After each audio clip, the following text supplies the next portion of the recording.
Similarities of Western and Eastern perspectives. Western and Eastern philosophers share a fundamental goal of seeking truth and wisdom.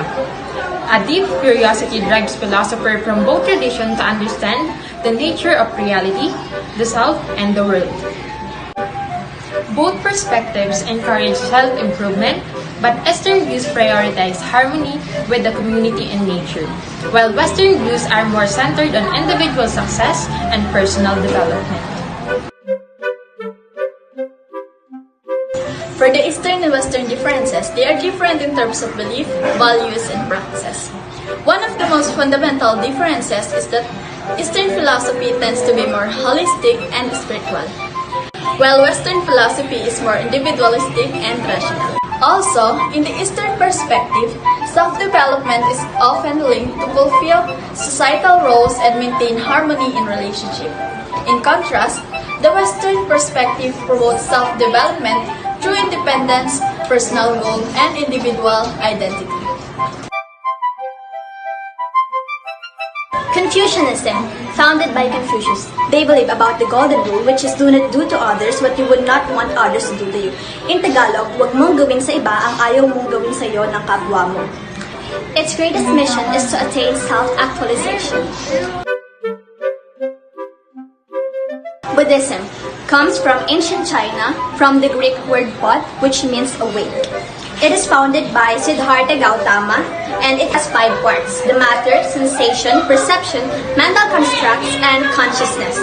They believe that nothing is permanent, and this is what they call anicca. They believe also in nirvana, which their belief is their heaven or their end. They believe that self is all an illusion. We are born out of ignorance, just like what John Locke says, that we are born in a blank slate. Hinduism, originating in ancient India, is a rich and diverse religion with a long history. It emphasizes the concept of karma, where every action, good or bad, has consequences that shape our future lives. The soul or Atman is believed to be immortal and reborn through reincarnation, experiencing different lives until it achieves enlightenment. The ultimate goal of Hinduism is to reach nirvana, or the concept of heaven, as a state of liberation from suffering and the cycle of rebirth. There are many different paths to achieving this goal, including devotion, selfless action, knowledge, and meditation. Taoism, originating in ancient China, emphasizes living in harmony with Tao, the natural order of the universe. It teaches that the universe is governed by a fundamental test, the Tao, which is beyond human comprehension but can be observed in the natural world.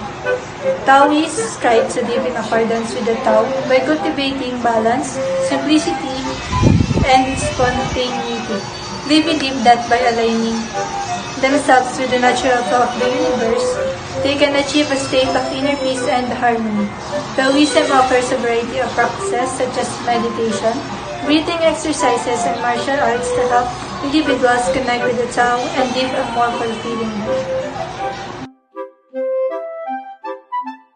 In conclusion, both perspectives can offer valuable insights for personal development. While Eastern thought encourages a sense of belongingness and mindfulness, Western thought promotes autonomy and critical self-reflection. Together, they can lead to a more balanced and rich understanding of the self.